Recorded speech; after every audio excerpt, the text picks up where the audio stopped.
Hey guys, I'm starting to realize I need some kind of cute name for my viewers. What should I call you guys? Hitters? Hitties? Crits? That sounds like a racial slur. Forget about that.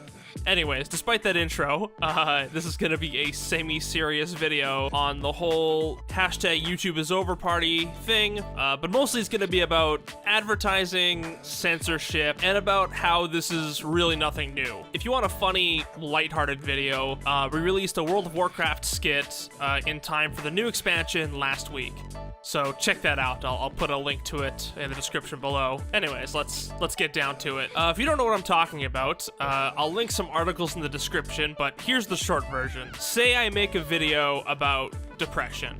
I go into things like suicidal thoughts and feelings of hopelessness and all that stuff. Then YouTube looks at that video and decides that it's too controversial and I can't make any money off of it. That video is not quote-unquote advertiser friendly. Everything from swearing too much to sexual humor to the situation I just described could get my video demonetized, meaning I'd make no money from the 30-second unskippable ads about shampoo or whatever. I'm gonna be repeating a lot of what other people have said already, but I'll say it anyways. YouTube is not censoring anyone here. The internet really loves to get its dick hard about censorship. It loves to get mad about it's free speech being silenced, even though this is totally not what's happening. A private company deciding to not put other brands in front of your 30-minute racist rant is not inhibiting your free speech. Now, while it's not a direct form of censorship, I would kind of call it a soft censorship. I know I just contradicted myself, but let me explain. YouTube is not stopping you from saying controversial things. They're making controversial topics not profitable. And that's huge when you think about it. I understand why Apple wouldn't want an iPhone ad in front of a video about suicide. They're well within their rights to not want their brand associated with such a dark topic.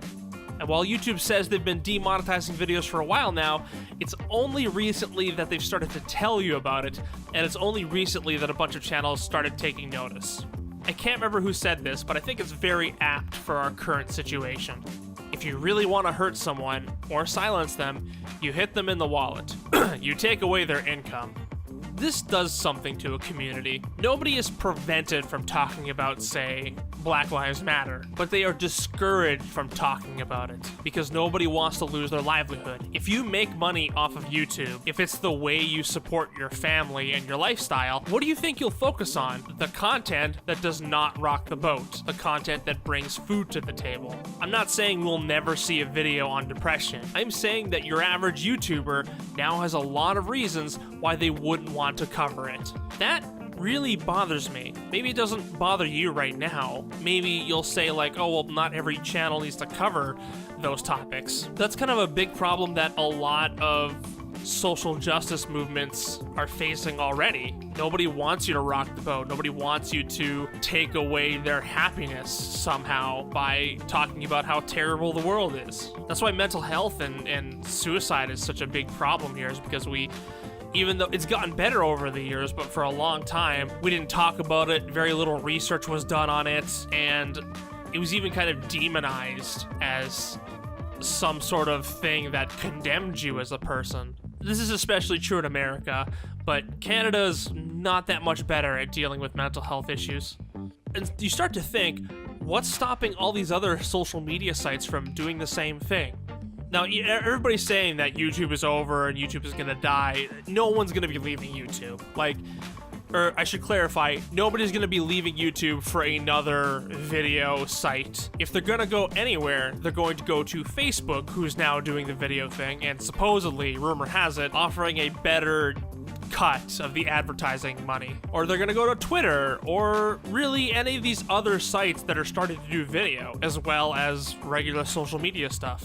When ideas aren't profitable anymore, and I'm not talking just about money-wise, but about sort of socially, they're talked about less and less. Not cutting someone in half, but making a small incision and letting them bleed out.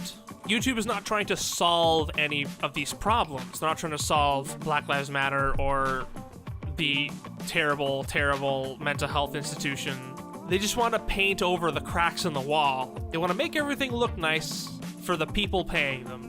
But that's the thing about the world. There are negative things everywhere, and they won't get better until we as a society talk about these issues.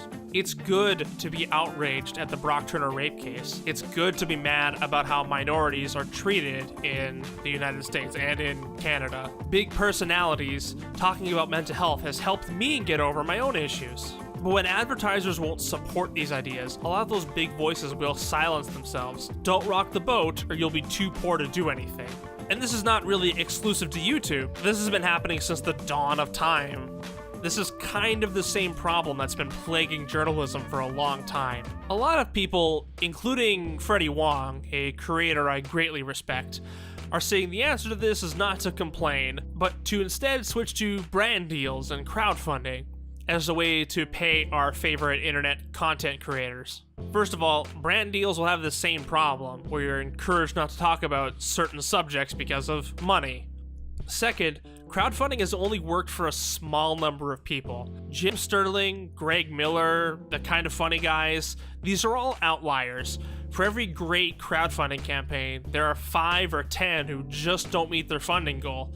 Even when they do, crowdfunding projects often lowball the costs, so the project fails later on when funds have run out. This would also be exchanging one set of restrictions for another. Mother Jones recently talked about how they're going to fund themselves with donations, which is great, and I encourage them to continue to do great journalism with the support of their fans. But what happens when they run a story that doesn't agree with the majority of their audience? What happens when they diss Hillary or Trump or really talk about any topic that their audience finds controversial? I mean, sure, it's probably a lot better than relying on some faceless corporate entity, but what happens when your donors turn on you? I think the biggest answer is streaming services and sort of subscription-based content delivery systems like HBO Go and Netflix. Sure, they face some of the same problems, where they rely on their subscribers for cash, and the audience's viewing habits will dictate what shows get produced. But in this way, the audience gets to choose what they watch, but they don't necessarily get to choose what's being funded. Of course, bigger things will get more views and attention, but that leaves these companies room to cover the important stuff. I think Vice really has it locked down.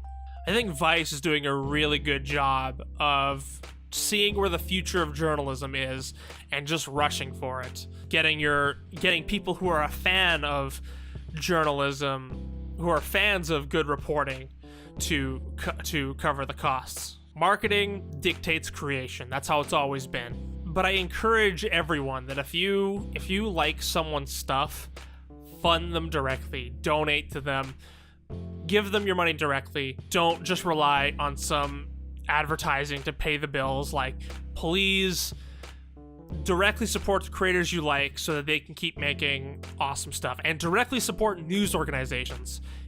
I can't tell you how amazing it would be to have crowdfunded journalism or sort of audience supported journalism in this modern age. Maybe we can get less cat videos and less listicles and more actual journalism that helps the world. Anyways, that's enough of my rambling. I think I've been going on for like 15 minutes or so, a lot longer than I expected. But yeah, we'll get regular videos coming next week. You'll have another quick hits, and it'll be a good time. But I'm gonna get going. I'm a little tired, and I got a lot of work to do. So, peace.